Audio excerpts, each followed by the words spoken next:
قالت البطريركية المرقسية بالإسكندرية أن القمص رويس مرقس وكيل البطريركية والنائب البابوي لكنيسة الإسكندرية رفض طلبا من السفارة الأمريكية بمصر برغبة القائم بأعمال السفير الأمريكي بالقاهرة ديفيد ساترفيلد زيارة كنيسة القديسين بالإسكندرية الأسبوع المقبل. وأكد القمص رويس مرقس في بيان له أن الكنيسة بترفض مقابلة أي مسؤول أمريكي بالإدارة الأمريكية الحالية. وقال في البيان أن الأقباط جزء من نسيج المجتمع، والكنيسة القبطية كنيسة وطنية موقفها دائما ينبع من نبض المواطن، وأنها قدمت أكثر من 70 كنيسة احترقت، ده إلى جانب طبعا عدد من الممتلكات الخاصة بالإخوة الأقباط في عدد من المحافظات. وبتعتبر الكنيسة الأرثوذكسية قربانا أو بتعتبر قربانا من أجل مصر واستقرارها. خلونا نعرف تعقيب الأستاذ سليمان شفيق الكاتب الصحفي معنا على الهاتف. أستاذ سليمان صباح الخير. اهلا صباح الخير، ازي حضرتك؟ الحمد لله بخير، ارجو ان حضرتك تكون بخير ايضا. تعقيب حضرتك ايه على القرار اللي اتخذ من قبل القمص رويس مرقس وكيل البطريركية ورفضه يعني استقبال اي احد من المسؤولين من الادارة الامريكية الحالية، وتوجيه رسالة بانه اذا كان هناك رغبة لزيارات فيجب ان تكون مع رئاسة الجمهورية والمسؤولين في الحكومة؟ اولا ده موقف لا يدعو للتأخر، لان ده موقف الكنيسه المصريه منذ تاسيسها. هي كنيسه وطنيه مصريه خاضت حروب ودفعت دماء كثيره. لما كان مصر تقريبا كلها اباط دفعت نص الشعب المصري عشان حفاظا على وطنيه الكنيسه المصريه ضد الامبراطوريه الرومانيه.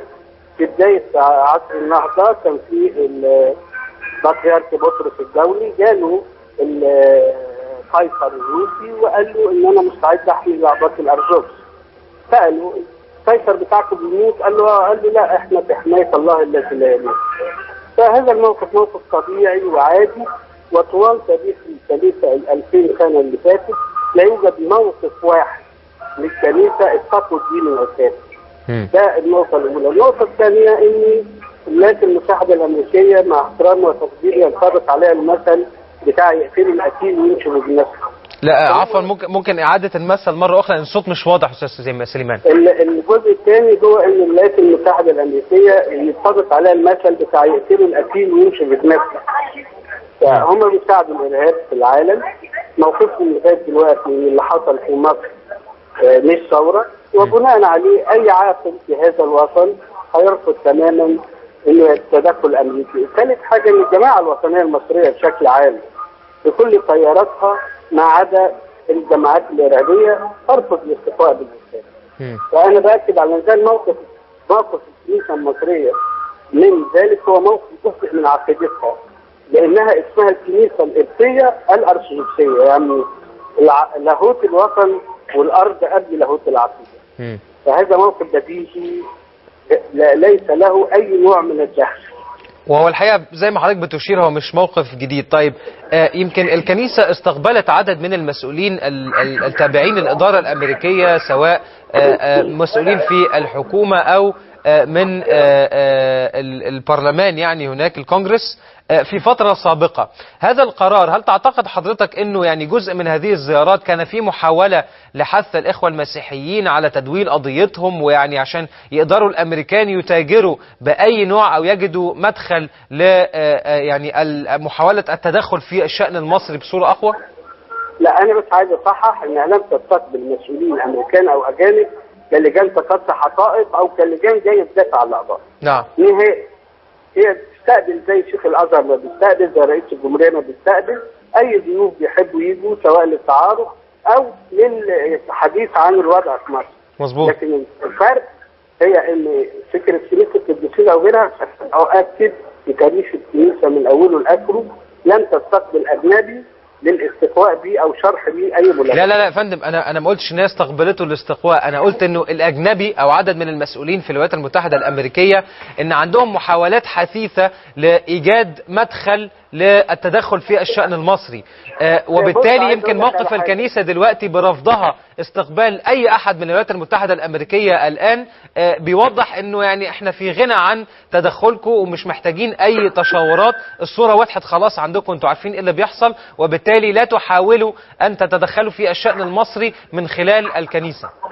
انا كمان عايز اكد لحضرتك ان مصر هبه شعبها، وجزء من شعبها الاقباط، ومصر هبه الاقباط. ما حدث في الاسبوعين الماضيين يؤكد على ان المواطنين المصريين الاقباط حتى بيرفضوا تدخل الدوله بشكل يعني رفضوا بشكل اساسي اي محاوله لشق الدوله من الداخل حتى من قبل الجماعات الارهابيه.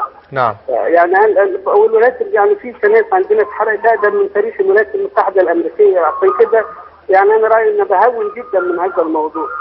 يعني الولايات المتحده الامريكيه فشلت في افغانستان، وفشلت في العراق، وهتفشل في سوريا، وفشلت في مصر. فانا ارجو بس الان ان كل اللي بيتكلم الوقت عن المصالحه والاكتفاء بالخارج والكلام ده كله يقتدوا بموقف الناس اللي هم ضحايا اكثر منهم اي شيء اخر. واعتقد ان جزء كبير جدا من رجال الدين في الكنيسه هم ضحايا الهجمات الاخيره، ورغم ذلك لم يستقوا باي شيء، في حين ان جهاد حداد وابوه عصام واخرين يوميا بيسقفوا لتدخل الاجيال. يا ريت شعب مصر ما ينساش الموقف ده. تمام. بشكرك شكرا جزيلا استاذ سليمان شفيق الكاتب الصحفي. ويمكن موقف الكنيسه زي ما حضرتك اشرت هو مش موقف جديد ومش موقف مفاجئ، انما الموقف المحترم ده يعني هو موقف الكنيسه كما اعتدنا دائما، رغم يعني اللي قدمته من خساره ل70 كنيسه تم حرقها، وايضا عدد من الممتلكات الخاصه بالاخوه الاقباط، الا انها دائما بتؤكد ان يعني النسيج المصري واحد وبترفض اي تدخل من الخارج. انما اللي حضرتك اشرت اليهم ان هم بيحاولوا يستقوا بالخارج، يعني حضرتك عارف ان هم عرايس ماريونات في الخارج. يعني الخارج كان استخدمهم في فترة لمحاولة تنفيذ مخططه بتفتيت الشرق الاوسط، ولما فشلوا هم في الداخل بيحاول يعني يجد سبل اخرى ل انه يستمر في تنفيذ مخططه. من هذا المنطلق هو دائم التحدث او بيحاول يشير في بعض الاحيان الى ان ما يحدث في مصر هو انقلاب بشكل او باخر لا يضر بمصالحه في المقام الاول. بشكرك شكرا جزيلا استاذ سليمان شفيق على هذه المداخلة.